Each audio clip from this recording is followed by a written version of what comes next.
Good evening, and welcome to the Pastor Study tonight. In the book of Micah, we find a very interesting conversation between Micah and God. By way of background, Micah was a contemporary of the prophet Isaiah.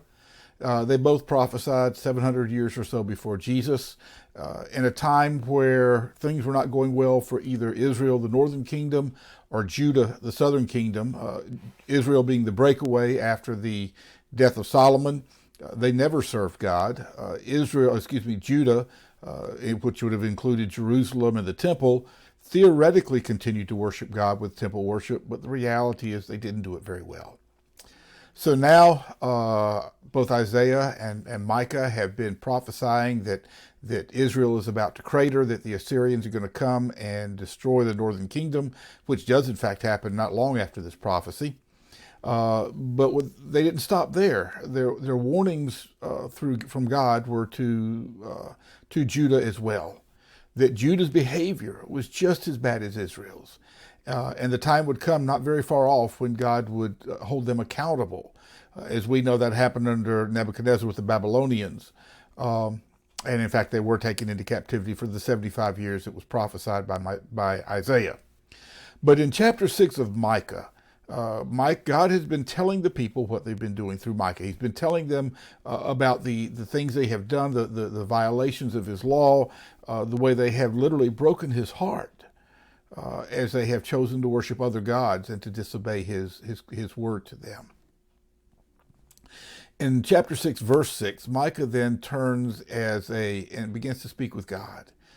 He posits himself or positions himself as a representative of the nation before God.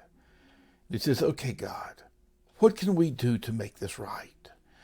Can I sacrifice 10,000 rams? Would that be good enough? Or how about if we bring you 1,000 rivers of oil? Or how about, God, if we do what the other gods around us require, and we give you our very firstborn on an altar of fire? Would that be enough?" And God responds. And he does it in a very simple way that echoes down through the centuries and shows us God's heart for his people. He speaks to Micah in chapter 6, verse 9. And he said, "I have shown you, O man, what is good." That is what you need to do. And he says, "I've shown you, O man, what is good, and what I require of you." And then he names three things. He says to do justice. Didn't say to love justice. He says to do justice. You know, it's not enough for us to say what we believe. We have to do it. Actions certainly speak much louder than words. We live in a culture today where we are being called to justice. Our culture is being called to task for its past national sins, the things that we have done to offend, more than offend, to damage people. Things such as slavery and the way the Native Americans were treated. Certainly things of our history that are very true. We're called to be people of justice. God calls us to be people of justice. He said, if you're going to live my life, if you're going to be people of the kingdom, then you must be people of justice. That is, we treat each other, we treat other people the way we want God to treat us. We treat them the way their behavior perhaps deserves. That's justice, isn't it? That when people do right, we reward them. When people do not, then there's punishment. And that's where God's next statement comes in. He says, I call on you to do justice. And then he says to love mercy. Wow, what a quality to tie with justice. Mercy says I may deserve a 10-year sentence in prison. Justice may say that. Mercy says the judge offers me probation instead.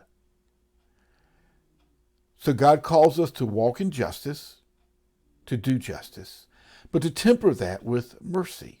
Is that not the way he treats us? We deserve far more punishment than we ever get from God.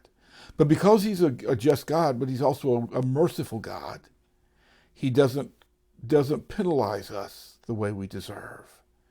In fact, he provided the penalty payment in the life of his son Jesus for our sins.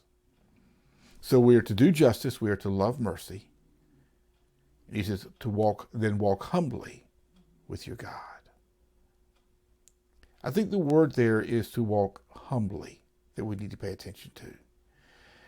I know people, I'm sure you do as well, that are big about boasting of what they've done for God. I've heard people stand up in church and give testimonies, and I really wasn't sure whether they were giving a testimony to God's grace or to the things that they did for God. If we walk humbly with our God, then that means the things that we have done, the justice that we've performed, the mercy we've offered, really belong between us and God, and not the rest of the world. We walk humbly with our God. We don't blow ourselves up of, God, look what I've done. But rather, God, thank you for giving me the opportunity to behave towards others as you've behaved towards me. Thank you for giving me the chance to show them Jesus' love, the love that you showed me that I don't deserve. But now I have the opportunity, the privilege of giving to others.